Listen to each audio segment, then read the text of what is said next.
these four strategies, is it enough to have just one or two, or is there some cumulative impact? I mean, how should communities be thinking about taking individual pieces and putting them together to develop an overall strategy? It definitely is. Let me take an example in the field which I work in, which is more on the health insurance. There are a number of network of reciprocities happening in developing countries. People actually help each other. It's a very strong ingrained type of behavior. At the same time, it's limited because it does not allow you to either raise enough funding or have access to the kind of risk pooling or tools that really are going to help you to address a health crisis without having to sell all your assets, for example.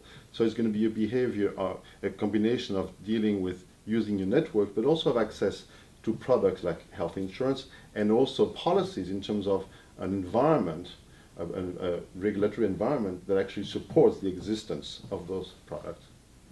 Yeah, I think what you're saying about the need for multiple approaches, I think really resonates with me, because one thing I found, and this applies really in every policy area that I've come across, things are complicated in the real world, right?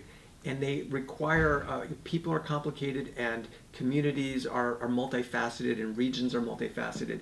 And if you just have one tool out there, you're not going to be able to address the multiple facets of the nature, right? So you have to be thinking really about combining multiple tools, each of which is going to address a different facet of perhaps a different audience, right? Your policy may be something that policymakers are doing, that the behaviors may be something that you can affect through NGOs, right?